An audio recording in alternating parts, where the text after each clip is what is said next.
I am Games, and these are opinions. After a day of rampant speculation as to the relationship of Deltarune, a new 3-hour demo chapter released by Undertale creator Toby Fox on Halloween, and the explosively beloved original indie darling, the mysterious developer finally announced definitively that Deltarune is not set in the same universe as Undertale and has no relationship to the original story, other than obviously sharing most of the same characters, mechanics, and aesthetics within a certain degree of variance. In his Twitlonger write-up, Toby waxes that he's unsure of what kind of game this could be called, given that sequel and prequel are obviously inappropriate, but he already answered his own question in the way that he titled the game. It's an anagram. Elements of the original have all been jumbled and recontextualized in a way that gives the whole thing a different meaning, in spite of it containing all the same letters. Nevertheless, it is tempting to think of Deltarune as at least a spiritual sequel, if only for the elements that feel like natural extensions of the themes and ideas of the originals.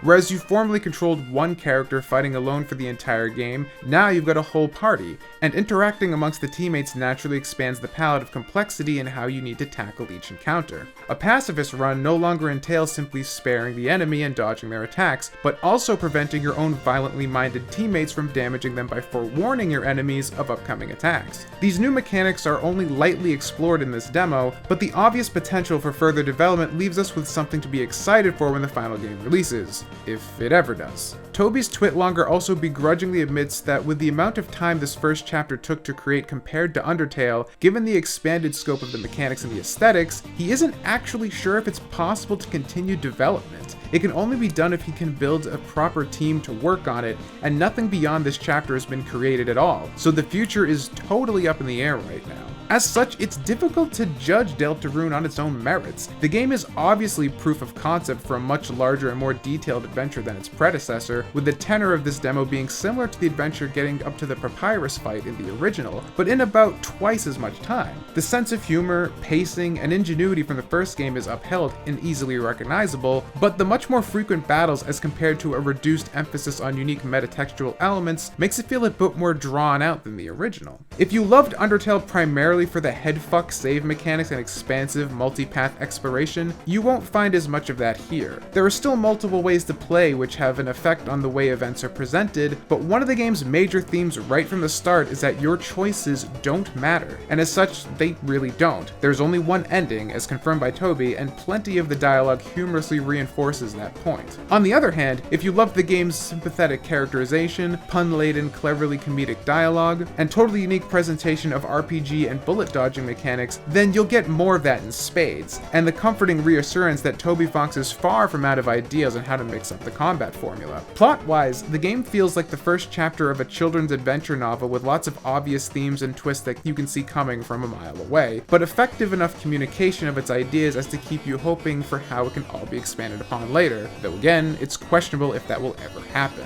While Deltarune's demo isn't so much the shockingly memorable proof of concept that Undertale's was, which was more capable of standing on its own as a full experience even before the final game opened it up wide and pulled the concept as far as it could seemingly go, it does spark the imagination for just how much farther the final version of Deltarune could potentially take things if it goes all in on exploring its themes and mechanics to the fullest. I certainly hope that we'll get the experience someday, but for now, I'll have to savor all that I can out of this opening snack. And if you want to get a taste of it yourself, you can easily download it from the website, or if you're one of those people who'd rather just watch somebody else play it for you, check out our full playthrough, in which you'll hear 4 very divergent stances on the experience as it unfolds. To see us playing games live, subscribe to our Twitch stream, which goes on at 6 p.m. Eastern on Tuesdays and Thursdays and midnights on Fridays. If you also want to become games yourself, then check out our shirts while you're at it, and always remember to be the games you want to see. I am Games, signing out.